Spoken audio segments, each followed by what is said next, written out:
former Vice President, the Honorable Stephen Kalonzo Musyoka, kiongozi wa DAP Kenya, the Honorable Eugene Wamalwa, honorable members, senators, MCAs, and all leaders present.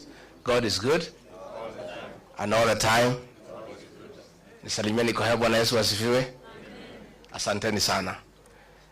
Party leader Eugene Wamalwa, let me also offer my congratulations to you, your NEC, and the party of DAP for the unveiling of your offices here today, and I'm honored to have been invited because it's a great milestone in our democratic process, and as we embark on a journey to liberate this country from bad governance, corruption, and dictatorship. And I am very elated to join this team of distinguished leaders in this country who have played a significant role in our democratic process.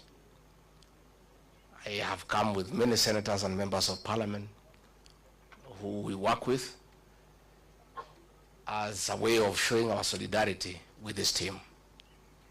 I want to give my commitment and that of my team and our supporters, and there are many, they are in millions, that we are part of this team and we'll walk this journey together to liberate this country. And we shall make whatever sacrifices necessary to make sure that William Ruto is a one-term president. People have short memories. President William Ruto has a very short memory. This team here, we sat with him in my house and we assured him that he'll be president and we'll do whatever it takes to make sure he's president. And we worked very hard. And we took him to State House. And when he reached there, he put aside everything we had agreed on how we need Kenya to be. We had 47 economic charters with each and every county agreeing on the economic interventions that will be required for each county. He put them aside. We had agreed on the payment of pending bills for our business community to bring money into circulation. He put that one aside. We had agreed on the bottom-up economic model of putting money into people's pocket. The minute he reached State House, he changed course. He got a small team of economic advisors and came up with a very brutal program of removing whatever little money was in people's pocket from their pockets. Along the way, I could not agree with him. I couldn't agree with him because I'm a very principled person. And I told him, boss, we have lost focus. This is what we told the people of Kenya. We had assured the people of Kenya that we will never carry out evictions and demolitions that are inhuman. And when he made a decision to evict people from Nairobi River along the line, and the Nairobi River Commission was in my office and he asked me to lead that program, I told him I can't do it because it's against my principle. And he said, you must do it. When we had the Finance Bill 2024, I was a lone voice in cabinet telling him, listening to the people of Kenya, they will not accept this finance bill. And it will leave us with an egg on our face. He became intolerant. He became dictatorial. And the government that he leads is a one-man show. I can tell you today, all those ministers you see there, they are flower girls. I was the only man in that cabinet who could stand up and tell him, hey boss, no, this can't work. And that's why he needed me out, so that he can put a protege and other fellows just to say, yes sir, yes sir. It's a praise and worship choir for the president. And I couldn't fit in that choir. I couldn't fit in that choir. You know, and he is very bitter, extremely angry, very irritable, that for a whole 6 days he's just abusing me in Western Kenya. Rigathi Gachagua is not a road in Webuye. He is not a hospital in Vihiga. He is not a water pan in Kakamega. He is not a slaughterhouse in Bungoma. President of the Republic of Kenya has gone to Western for 6 days. Just talking about Rigathi Gachagua, occasionally Kalonzo Musyoka, because he's bitter that his voting bloc, the one that made him president, the Mount Kenya bloc, is gone and gone and gone forever. And I told him, it is his own undoing. I told him, don't touch the mountain. See the Bible. If you read the Exodus, I told him, don't. Many times. But it's because he has some young MPs he moves around with. Young boys who are born in towns and brought up with Serelak. They don't know the community. So they tell him, no, it's okay, no problem. Mulima ni yako, wewe ulikuja huko mwenyewe. Hawa watu ni wako, hata ukitoa huyu weke huyu hakuna shida. Nikamwambia mimi ni mzee. Hawa watu mimi nawajua. These fellows of the mountain, they hate betrayal and they hate deception. Because of what Mzungu did to them, they hate betrayal. And you yourself, President William Ruto, you are a beneficiary of my community's distaste for betrayal. When they decided that Uhuru Kenyatta has betrayed you, they turned against Uhuru for betraying you in their view and voted for you. And you are not one of them. They hated one of their own to support you, and you are not one of their own. If you betray one of their own, you will tell me the story. Today, as we speak, his messages of condolences are unwelcome in the mountain. And you know that's the lowest it can go. You know funerals are very solemn. In my community where I come from, even if it is suspected you had a hand in the death of the person being buried, people still allow you to come and even give condolences. When people say they cannot listen to your condolence, you know it's over. The other day we were in Embu,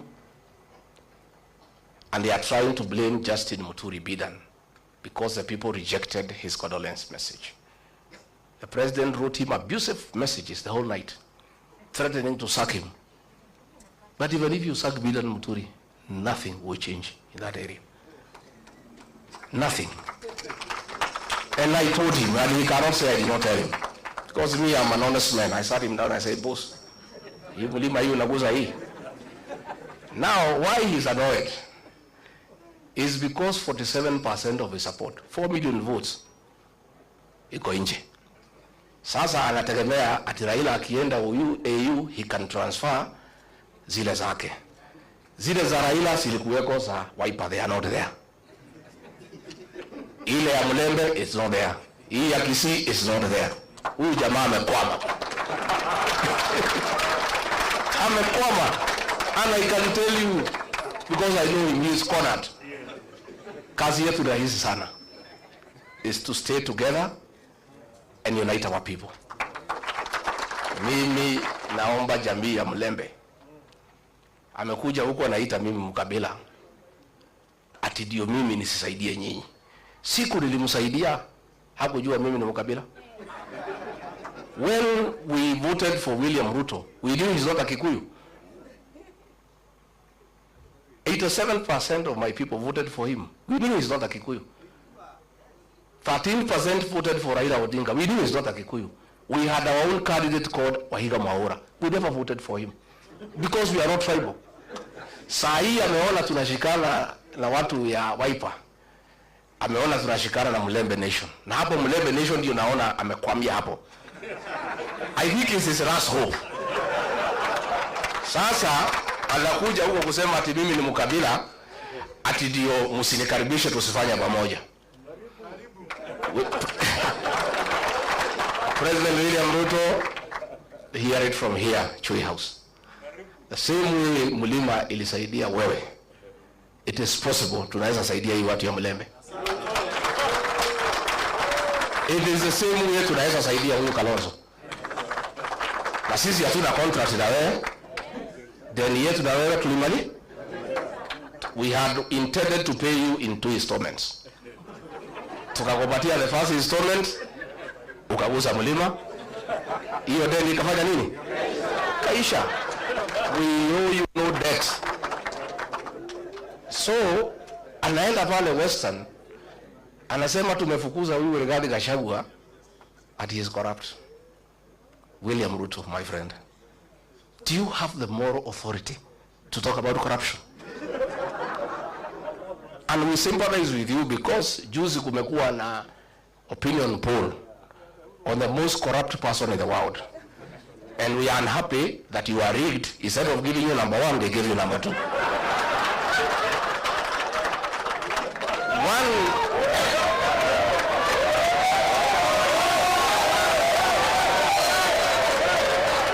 Let me say, I want to say, let me say, President William Ruto could not agree me to stay in government because I could not agree to corruption. The State House of Nairobi is the real center of corrupt activities. And there are two watu wawili, moja anaitwa Adil na mwingine anaitwa Jayesh. These are the conveyors of corruption in this country. Na ndio watu wenye she and sha. Ndio wale watu ya Adani. Na hawa watu wakija kuona rais, hata ukiwa deputy president na minister, utamungoja hapo saa 5 akiongea na hiyo watu wakipanga hiyo mane. So Mr. President, be an honest man.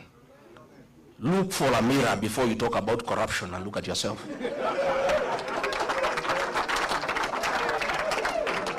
If you think the people of Kenya are very intelligent, Rigathi Gachagua has not been associated with any scandal in this country. So wewe unaenda pale unasema he is incompetent. In matters incompetence, Mr. President, I tend to agree with you to a certain extent.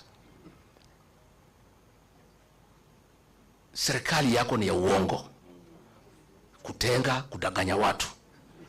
Uliandika mkataba na watu ya Western, ukamjema utajenga 1000 kilometers, hujajenga. Umekuwa hapo juzi unafungua transformer. Wewe mimi ulitaka nikusaidie kudanganya wa Kenya. In matters kudanganya wa Kenya, Mr. President, I'm incompetent. Absolutely. I accept. Because hiyo alikuwa anataka tuende ku-launch barabara na anajua hakuna budget, tukitoka matinga inafanya nini? Sasa hiyo ndio kazi rais anataka nimsaidie. Ndio anasema huyu haelewi programu za serikali. Sasa kwenda kupeleka matinga ukijua hakuna kazi inafanywa, hiyo ni programu ya serikali. He was telling me to go and defend Adani. Tulikuwa na Eugene Wamalwa, huyu mheshimiwa, na Onyonga kwa mazishi Kitale. Huyu Onyonga akaamuka, akalima serikali mambo ya Adani, na mimi nakaa tu pale. I don't want to nod because I'm still in office.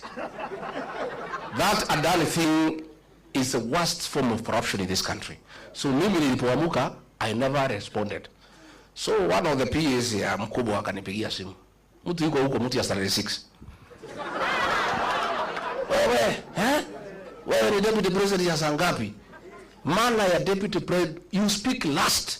Dio ile maneno yote iko baya serikali ukanu. Kwa nini huyo Nyonga alilima serikali mambo ya Adani and you are not defending? Nikamwambia I cannot answer you. Tell your boss to call me. So president amenifikia, nimemwambia mimi siwezi. That thing is corruption. I cannot defend it, Mr. President. I cannot. That is why he is saying I was not defending government programs. Sasa corruption, is it a government program?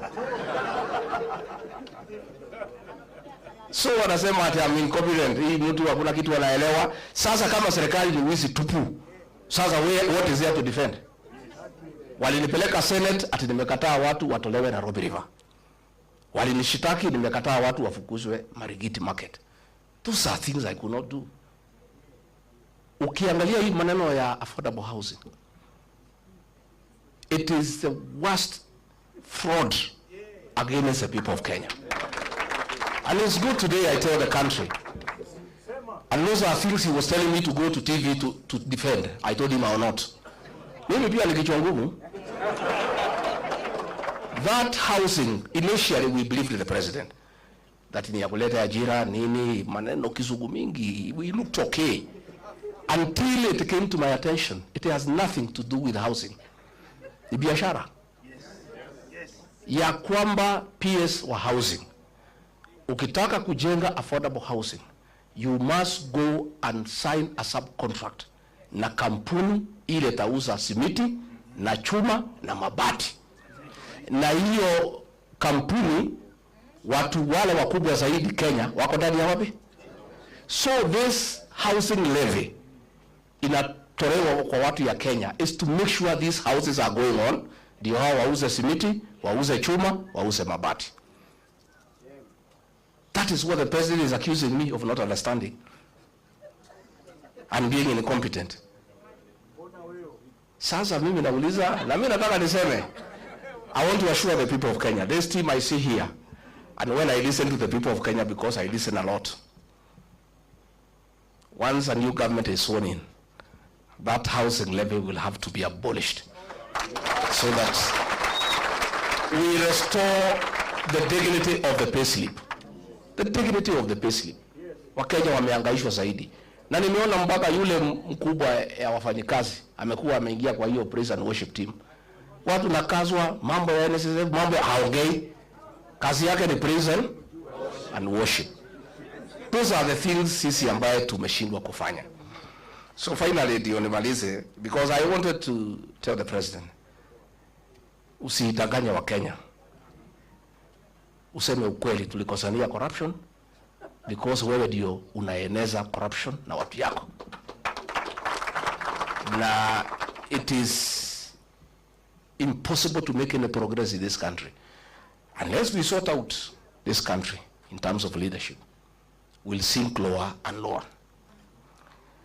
Finally niambie watu ya Western, because mimi naona huyo jamaa amekwama hapo kwenu. Nyinyi mko na bahati that we are here to advise you. Alienda kwenu siku 6. Kwetu he was there 6 days out of 7 every week. Hakuna kanisa hajaingia. Hakuna barabara hajui kwa jina. Hakuna soko hajui kwa jina. And you would memorize, we are very impressed. Anataja barabara, Wakikuyu wanasema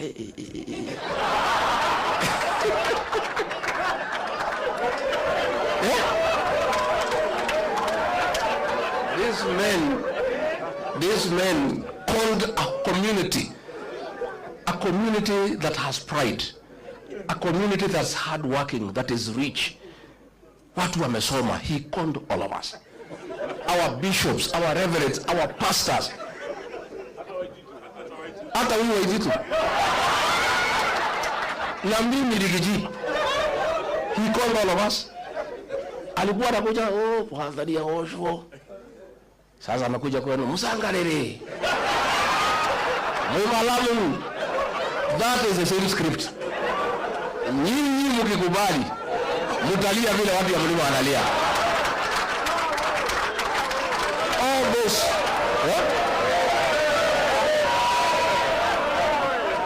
Hiyo yote ni utapeli. All those things promising he will not do anything. He promised us atatumalizia barabara ya Mau kwisha. Nitajenga hii. So today he does not come to our place. The last time alikuja pale Embu in November, alijaribu kuenda uongo ya housing. Washirika wakabuka wamwambia tutaki uongo hapa tena. Hiyo mambo ya uongo peleka huko Western. Akajaribu kuongea mambo ya SHA, akaambiwa hatutaki uongo. Kwetu amejulikana na ndio humuone huko. Na hata akija atakutana na watu.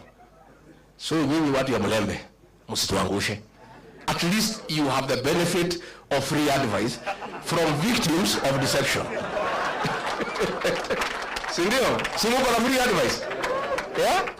Sasa yeye halali atidemekaa pale wa Mnyoro. Mimi nakaa tu chini ya miti. Yeye hako juu ya gari. The reason President Uhuru Kenyatta alikuwa ametuambia muachane na hii mtu, but he never gave us a reason. Na hapo alitukosea.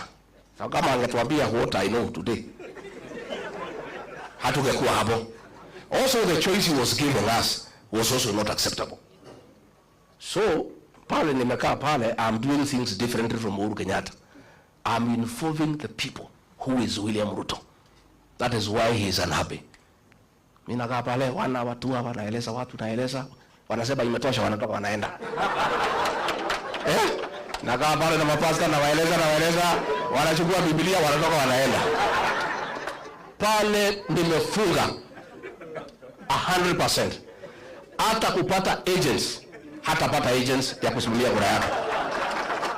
So nyinyi viongozi wetu, tafadhali naomba pia Eugene Wamalwa and your team, and then unite the Mulembe nation. Don't agree to be divided. Mimi alitaka kugawanya mlima east and west, nikamkataza.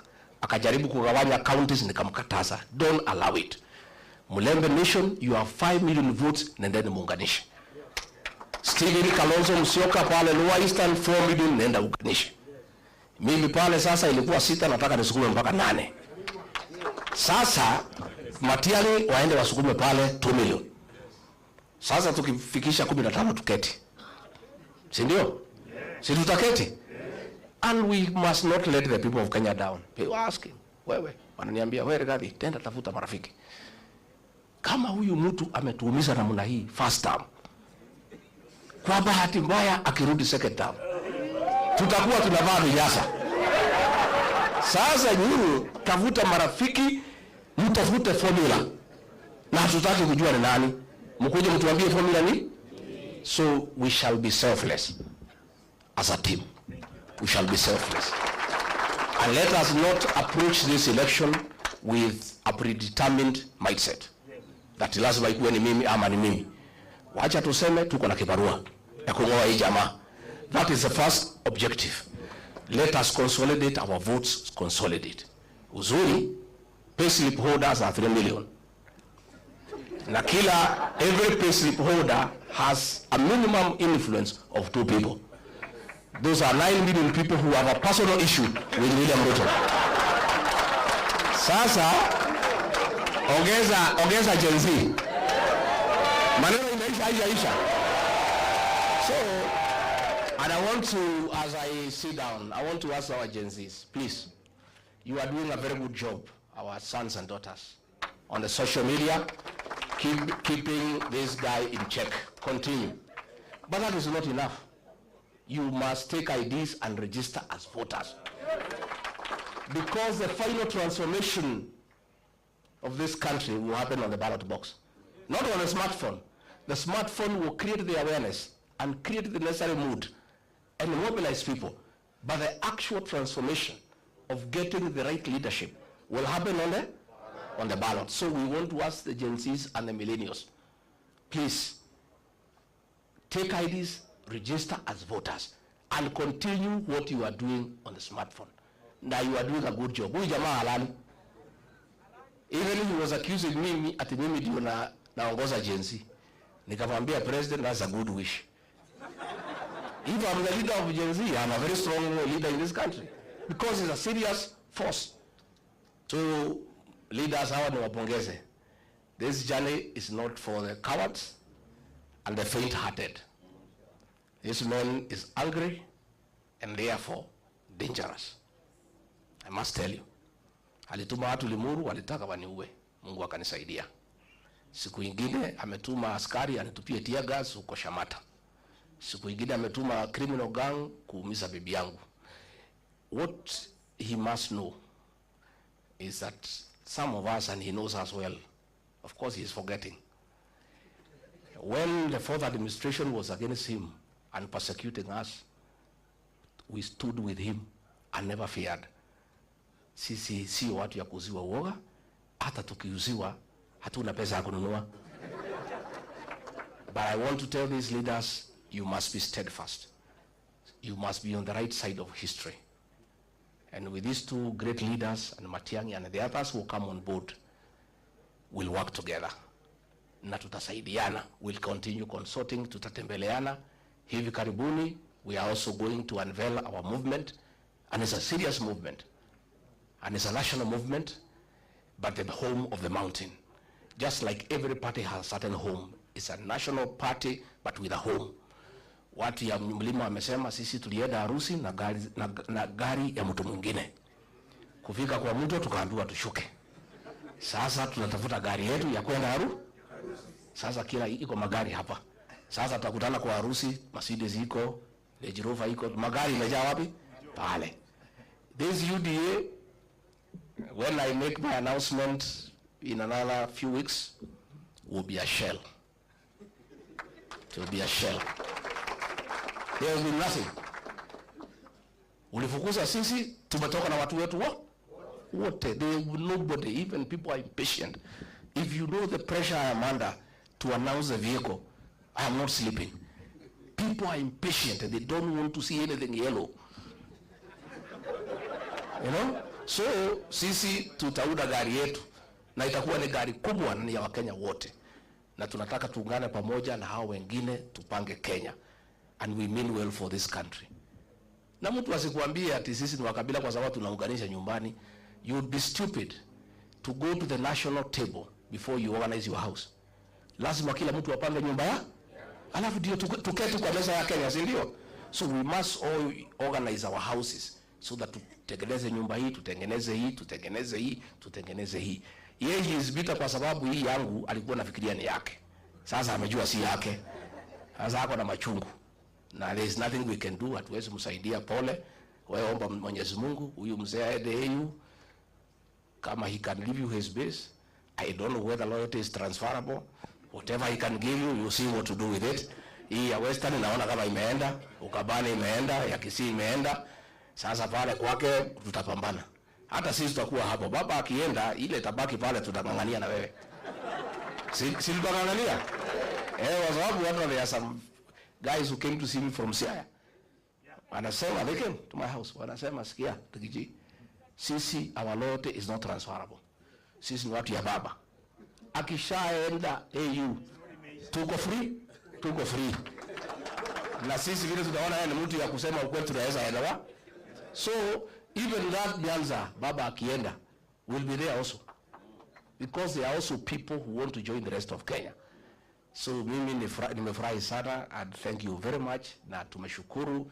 DAP Kenya continue consolidating until Governor Natembea asiuziwe uoga na hata akiuziwa asinunue. You know they were saying that when they impeach me at I am finished at 2 weeks alidanganywa na vijana hapo hii ya town. Hii mlima, they have no use for any leader who is not having a position. Tukitoa huyu wanawachana naye wanachukua yule mpya.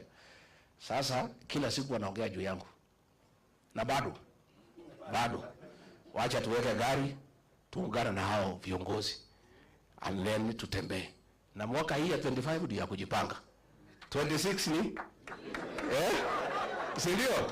Hii 25 tupangapange and we'll agree so that we have enough members of parliament. We'll sit down so that we don't compete against each other. Kama hii Nairobi we have 17 constituencies. Nilikuwa nafanya hesabu naona between this team we can take 15 out of 17. Hii governor ya Nairobi tutachukua asubuhi mapema. Within this team here, we just sit down and do proper arithmetic. Nakuru, everywhere, Mombasa, we'll sit down so that we don't fight against each other. Tutapangana vizuri, ndio tuone maisha itakaa namna gani. Otherwise, I want to say thank you very much. May God bless you. Mtasalimiana? Mtakuja kutembea Monyoro? Mtakuja siku gani? Asante.